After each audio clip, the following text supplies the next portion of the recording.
Halo teman baik, gimana kabarnya nih? Semoga di kala pandemi yang sudah semakin membaik ini, teman-teman masih mendapatkan berkah kebaikan dari pandemi ini, dan juga tetap sehat dan tetap berkarya. Dan jangan lupa tetap minum vitamin ya, karena cuaca sedang tidak menentu. Oke teman baik, kali ini kita akan membahas tentang bahasa, communication, language.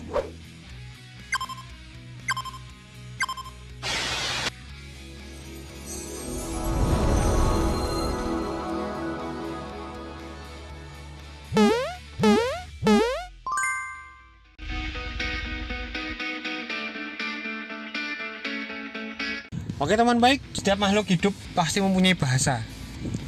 Apalagi makhluk hidup yang bergerak ya, pasti dia akan mempunyai bahasa. Selain bahasa, kita juga dapat menerima informasi dari berbagai macam panca indera.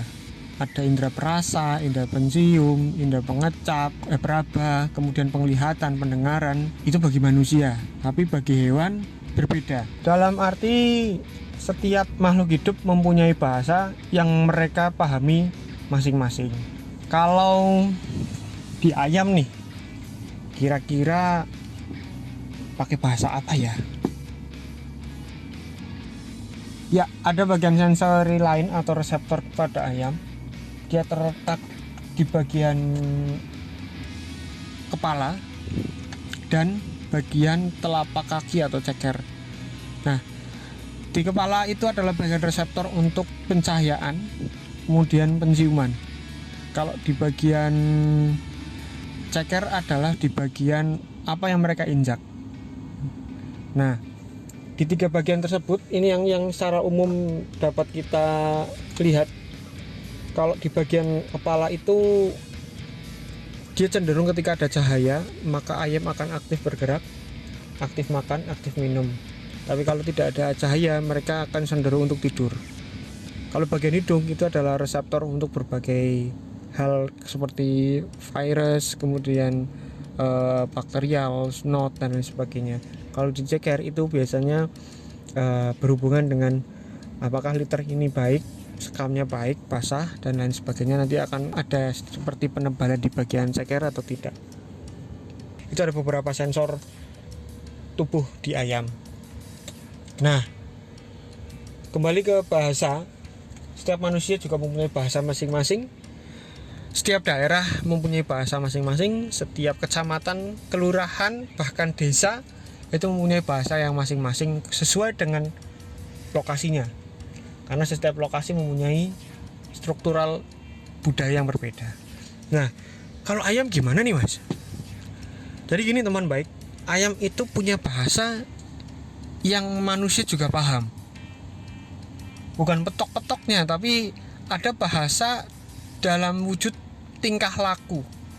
Karena ketika kita bisa memahami ayam, kita hanya bisa memahami dari tingkah laku mereka. Apakah yang kita berikan kepada ayam itu suka. Jadi mungkin lebih dalam kita mempelajari ayam, lebih paham kita bagaimana cara memperlakukan ayam. Nah, ada 6 bahasa ayam. 1, dia makan. 2, dia minum. 3, dia bergerak. 4, dia bermain. 5, dia istirahat. Dan 6, tidak bergerombol. Nah, mari kita bahas satu persatu. Kenapa kok itu menjadi sebuah bahasa dari ayam? Pertama, ayam makan. Sudah pasti ketika ada pakan, pasti ayam makan. Akan tetapi ada beberapa hal atau beberapa waktu ayam tidak bisa makan atau tidak mau makan. Satu, ketika pakan yang diberikan mungkin size-nya terlalu besar dari ukuran tubuhnya, makanya dia nggak bisa makan atau nggak mau makan. Kemudian tingkat kesukaannya kurang. Jadi kayak pada saat perpindahan dari merek A ke merek B, kalau tidak ada mixing, biasanya ayam akan cenderung makannya masih icip-icip. belum begitu suka. Nanti kalau lama-kelamaan dia akan suka sih. Jadi kalau dia makan kemudian intake-nya sesuai dengan standar, FCR-nya bagus, kemudian ADG-nya bagus, berarti kan tingkat kesukaannya dia baik, secara manajemen pakannya sudah baik. Jadi mereka merasa, waduh ini dapat makanan nih, enak nih sepertinya. Nah akhirnya dia makan. Nah makan hubungannya juga dengan cahaya. Kalau dia nggak ada cahaya, dia nggak akan makan. Karena cahaya itu adalah perangsang di salah satu bagian otak ayam supaya ayo bangun seperti itu. Dia masuk dari bagian otak kemudian merangsang ke bagian pencernaan supaya mendorong juga keinginan untuk makan dan mencari tempat makan dimanapun itu berada. Yang kedua adalah minum. Nah, pasti kalau sudah makan pasti minum dong, gitu kan. Cuma kalau ayam nggak minum, ini jadi pertanyaan, kok bisa sih nggak minum? Ya bisa. Satu, kenapa dia nggak minum? Pertama kita lihat dulu, apakah tempat minumnya mudah terjangkau. Jaraknya dari misal dia makan di bagian kiri kandang, tempat minum ternyata di bagian kanan kandang semua. Nah itu terjangkau atau enggak sama dia. Biasanya kalau dia harus jalan dulu ke sana kan capek, terus sudah seret ya, udah pengen minum itu kan. Kalau kita makan terus nggak minum udah seret itu kan kayak matanya sampai melotot, mulutnya agak moncong-moncong gitu kan. Ya mungkin ayam seperti itu, cuma dia karena sudah moncong nggak bisa ngomong dan lain sebagainya, ya sudah dia nggak minum. Jadi cuma makan sudah duduk di situ, dia nggak bisa minum. Itu dari segi jarak. Kemudian dari segi pengaturan, kalau misal kita pakai nipel ya, pengaturan tinggi rendahnya nipel itu juga berpengaruh teman-teman. Jadi misal nipel terlalu tinggi nih, dia nggak bisa nyampe, akhirnya harus jinjit-jinjit. Ya aduh susah kan kalau jinjit-jinjit, nanti malah harus pegangan mangkoknya dulu susah gitu kan. Nah terus kalau misalnya terlalu rendah dia kan jongkok-jongkok gitu, nah itu akan susah. Makanya ketinggiannya juga diatur sedemikian rupa supaya ketika ayam mematuk nipel itu, air otomatis langsung tergelontor ke tenggorokan. Kemudian kenapa dia nggak mau makan lagi? Mungkin airnya nggak ada, jadi dia agak susah minum. Kemudian kalau misal kita pakai nipel juga, itu tekanannya terlalu besar. Jadi kayak dia kayak matok, itu kayak matok besinya tok, tapi besinya nggak bisa naik. Besi nggak bisa naik karena tekanan air terlalu tinggi. Akhirnya airnya nggak keluar. Nah itu ayam juga nggak bisa minum. Kemudian yang ketiga adalah ayam bermain. Bermain di sini ayam itu biasanya teman baik bisa melihat ayam itu sering kayak latihan tarung gitu ya, latihan adu ayam gitu loh. Nah itu salah satu jenis permainan yang kita lihat di kandang. Kemudian ayam lari-larian, jadi merasa bahwa dia senang, sudah makan, sudah minum, sudah kenyang, akhirnya dia lari-lari, kemudian dia matokin temennya gitu kan, buat ngajak bermain. Itu salah satu wujud kalau dia nyaman di kandang. Kalau dia nggak nyaman pasti dia akan diem, duduk, tidur, bangun, makan, minum, duduk lagi, diem lagi, tidur lagi, gitu kayak orang lagi bad mood gitu ya, kan gitu sukanya. Nah mungkin kalau ayam seperti itu kalau dia nggak nyaman. Tapi kalau dia nyaman, makan, minum, dia lari-lari, dia tarung-tarungan sama temennya, kemudian jalan-jalan ke sana kemari. Kemudian yang keempat ya, ayam istirahat. Ayam istirahat itu dia habis makan, kenyang, sudah mainan, kemudian dia istirahat. Istirahatnya gimana? Tidur ayam. Jadi tidur ayam itu kalau ada suara atau gerakan yang mendadak pasti dia akan bangun. Nah tidurnya ayam ya tidur dia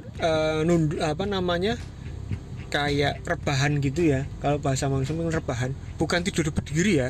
Kalau tidur sambil berdiri sudah menandakan dia sudah kena penyakit itu. Tapi kalau dia tidur biasa, tidur kayak malam hari itu tidur, nah itu istirahat namanya.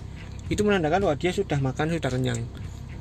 itu ayam merasa nyaman, tapi bukan kedinginan ya, tidurnya nyebar gitu loh, bukan menggerombol tapi nyebar, nggak menggerombol. Kalau menggerombol itu menandakan bahwa dia kedinginan, tapi kalau dia nyebar di selepas berdiri ya, dia tidur nyebar, itu oke, berarti cuacanya, iklimnya di dalam kandang itu sudah bagus, dia merasa nyaman, sudah sepoi-sepoi ini habis makan kenyang, habis minum tidurlah gitu.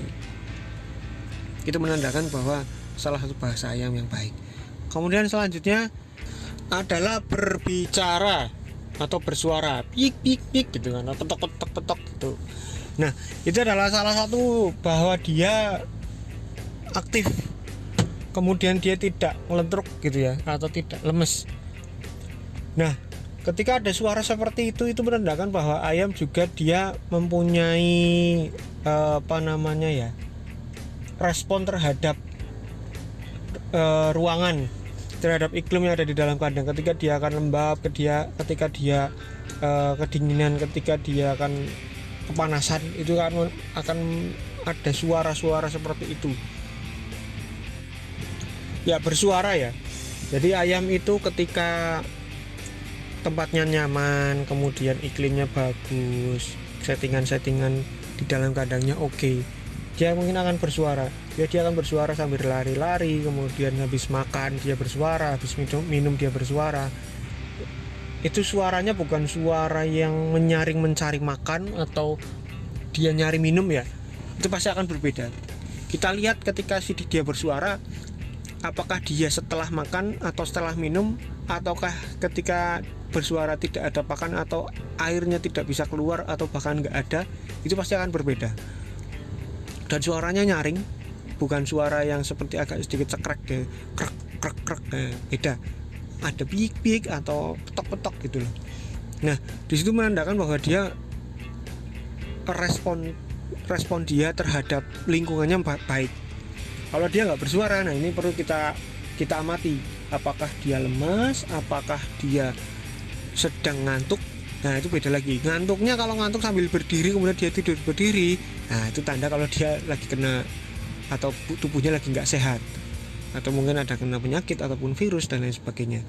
Kalau dia habis itu diam kemudian tidur jongkok, ataupun istilahnya kalau bahasa manusia itu rebahan, itu bukan telentang ya, itu mungkin masih mending ya, karena itu fase istirahat juga. Tapi suara itu menunjukkan bahwa si ayam itu aktif bergerak. Dia menunjukkan bahwa dia tidak memberikan respon yang negatif kepada cuaca yang kita setting di dalam kandang. Nah, yang terakhir adalah tidak bergerombol. Tidak bergerombol di sini adalah ayam itu bukan gangster ya teman-teman ya, teman baik. Ayam itu bukan gangster, bukan mafia, tapi ayam itu adalah individual jamannya. Mungkin kita nyebut mereka namanya ayam ya, tapi mungkin mereka sendiri, para ayam, dia memiliki nama masing-masing sebenarnya, karena kita nggak tahu ya. Nah, ayam ini tidak bergerombol itu menunjukkan bahwa ayam itu senang dengan cuaca yang kita setting ya, bukan kita setting. Nah, cuma kalau misalnya nih di dalam kandang pas lagi masa brooding kok dia tidak menggerombol tapi langsung menjauh dari sisi terpanas, berarti itu heaternya kepanasan saudara-saudara. Tapi kalau pas dia lagi masa brooding kok banyak spot-spot yang mungkin lebih dari 20 ekor, 10 ekor, nah mungkin dia kedinginan, dia akan mencari kehangatan. Nah, kehangatan yang didapat adalah dia saling berkumpul, akhirnya timbullah kehangatan dari tubuh dia sendiri, dari efek metabolisme tadi muncullah hangat. Nah, dari situlah makanya dia butuh menggerombol untuk menghangatkan dirinya. Ini untuk masalah bergerombol ini berlaku di setiap umur ya, entah di brooding ataupun sampai akhir akan terjadi pergerombolan ketika suhu atau iklim di dalam kandang terlalu rendah. Akhirnya ketika efek dingin ini muncul, dia pasti akan bergerombol. Nah, bergerombol ini akan menyebabkan kepadatan semu. Nah, kepadatan semu hubungannya dengan kelembaban di spot-spot yang ada ayam yang bergerombol itu.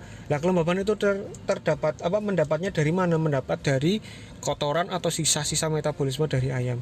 Ketika sudah ada kelembaban yang relatif di dalam kandang, maka dari itu pasti akan terjadi ketidaksesuaian settingan dengan suhu efektif yang kita inginkan.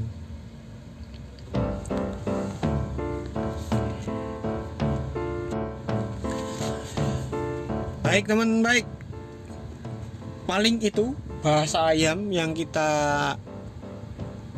share kepada teman baik. Intinya adalah ketika teman baik punya ayam atau teman baik lihat di kandang ayam nih, ayamnya tidak bergerombol, kemudian bersuara, tapi bersuaranya bukan bersuara ngorok gitu ya, kemudian dia istirahat, makan, minum, dan bermain, berarti menandakan bahwa ayam yang ada di kandang tersebut merasa nyaman. Nah, kalau sudah merasa nyaman, otomatis apa yang kita berikan kepada ayam, ayam akan memberikan dengan baik juga. Dalam arti kalau kita kasih pakan ya dia akan makan, kalau dia kasih minum, kita kasih minum, dia akan minum, dan juga performanya juga akan lebih baik ketika ayam merasa sangat nyaman di dalam kandang. Oke teman baik, jika teman baik ada pertanyaan ataupun ada yang perlu didiskusikan dengan kami, silakan tulis di kolom komentar. Dan ingat untuk subscribe, like, dan komen ya teman baik. Sampai berjumpa di video kami selanjutnya. Bye.